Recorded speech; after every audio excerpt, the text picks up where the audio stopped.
Yahweh batela Nikombo. Yahweh benisa Nikombo. Yahweh batela Nikombo.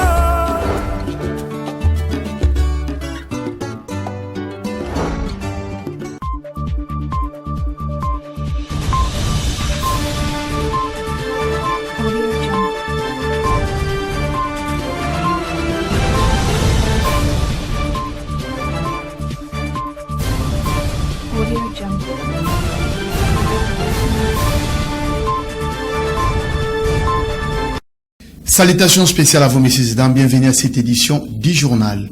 Ouvrons cette session d'information. Après plusieurs mois de vacances parlementaires, les députés provinciaux du Congo central ont repris le chemin de l'hémicycle.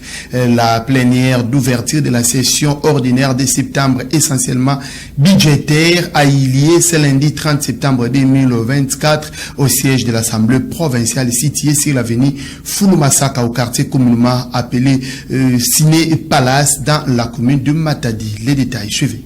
Ouverture ce lundi 30 septembre 2024 de la session ordinaire de septembre essentiellement budgétaire à l'Assemblée provinciale du Congo central. Plusieurs autorités politico-administratives ont pris part à cette plénière d'ouverture, dont le gouverneur de province et son vice, quelques membres du gouvernement provincial, les autorités militaires et tant d'autres. Un seul point était inscrit à l'ordre du jour: le discours du président de cette première institution de la province. Dans son mot, Papi Mantezolo a fait savoir que son institution n'aménagera aucun effort pour le maintien de la paix et la stabilité des institutions en province.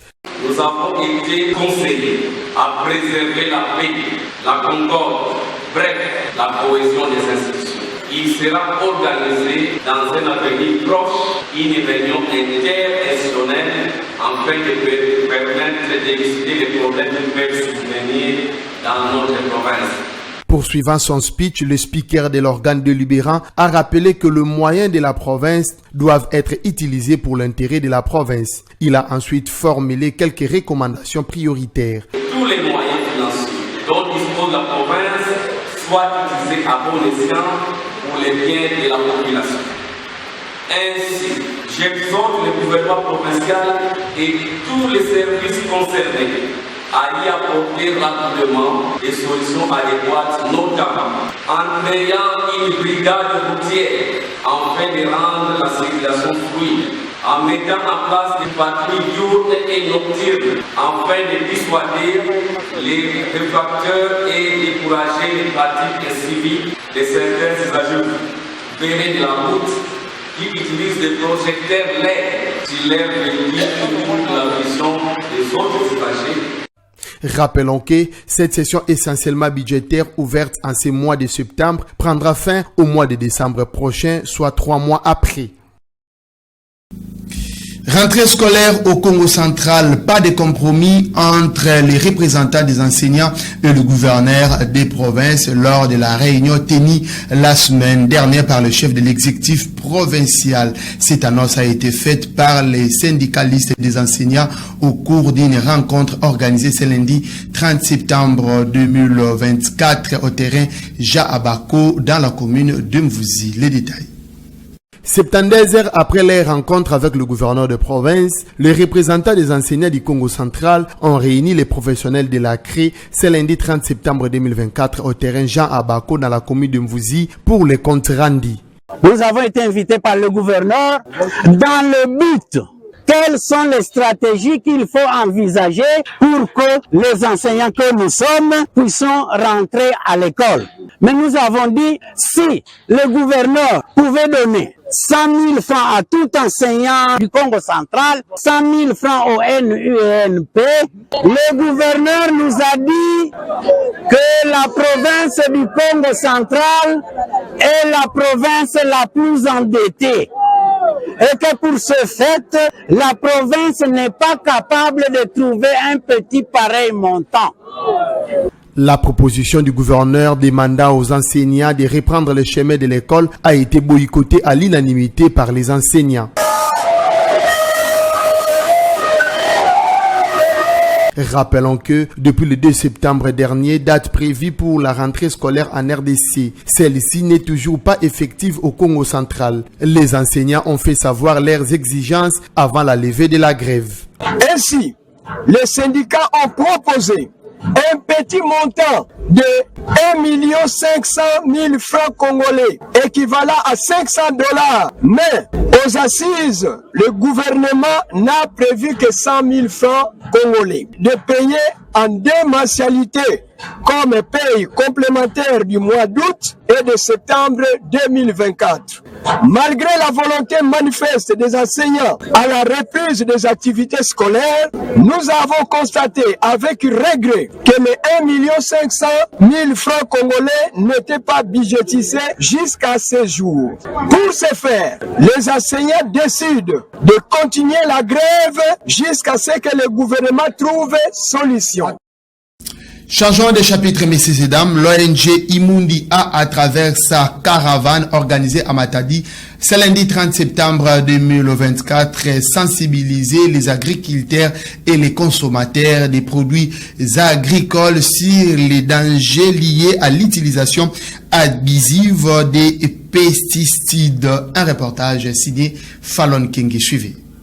Organisé par l'organisation non gouvernementale Imundi, c'est lundi 30 septembre 2024 à Matadi, cette caravane de films alimentaires a pour objectif de sensibiliser les agriculteurs et les consommateurs de produits agricoles sur les dangers liés à l'utilisation abusive des pesticides. Du pont Pozo, en passant par les marchés Makaku, les ronds-points Mikondo, Belvédère, la place Boncoin, 2415 et Ciné Palace pour chuter à Kinkanda, plusieurs Matadiens ont été sensibilisés sur les risques sanitaires dont la population est exposée suite aux produits chimiques qu'utilisent certains agriculteurs sous précepte de récolter dans un bref délai. MPK après on sait la raison nini. Après on sait la raison nini. À partir de Bubuyai, ma produit wana otiaka na bandunda, yeba na mboka ya mindele ba petisa yango banda kala. Eza ba produit eza ko la population. Leo otiaka wana ndonda. Fallait pas respecter ka 2 semaines. Yele ka sala bilanga, on la bien ka produit chimiquevé. Notons que ces assises vont se poursuivre jusqu'au mardi 1er août. Dans les jours qui viennent, des séances de sensibilisation seront organisées par l'ONG Imundi en faveur des agriculteurs. Objectif, les informer sur les bonnes pratiques dans leur profession, question de garantir une bonne santé à la communauté.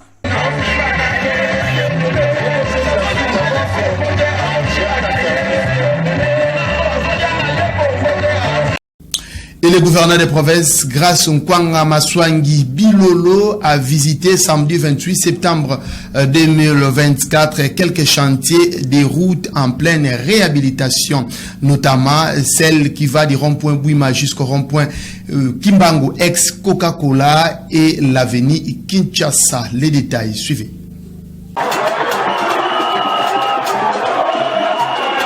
C'est par cet accueil chaleureux que le gouverneur du Congo central, Grace Nkwanga Maswangi Bilolo, accompagné de quelques membres de son cabinet, a entamé une série de visites ce samedi 28 septembre sur les chantiers des routes en pleine réhabilitation. Il s'agit des tronçons routiers allant du rond-point Bouima au rond-point Coca, ainsi que celui qui va du rond-point Musée Laurent Désiré Kabila, ex-24 novembre, jusqu'à l'entrée La Payotte dans la commune de Matadi. Cette descente sur terrain traduit les vœux du premier citoyen de la province de s'imprégner de l'avancement des travaux sur ces chaussées. Plusieurs mouvements politiques et associatifs ont rehaussé de leur présence à cette activité. À l'issue de sa tournée, le numéro 1 du Congo central a fixé l'opinion. Je suis très satisfait de faire exécuter ces travaux dans la ville de Matadi.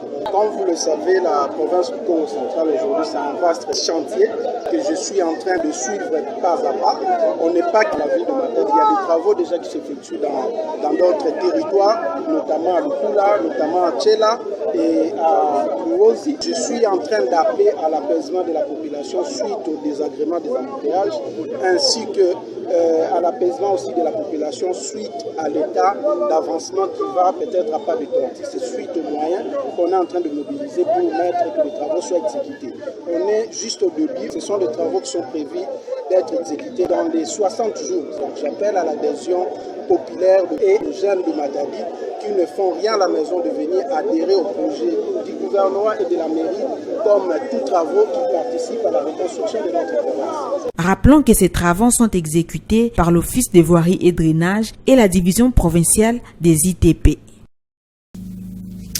Quittons la province du Congo central, messieurs Zedam, vers la relance des activités à la cimenterie nationale Sinat Kimpese. Le ministre des portefeuilles Jean-Lucien Boussa a réuni autour de lui le directeur général de cette firme de l'État et son partenaire, l'entreprise Avic International Beijing pour la cause. Suivez ces commentaires de Pacifique Mwanda.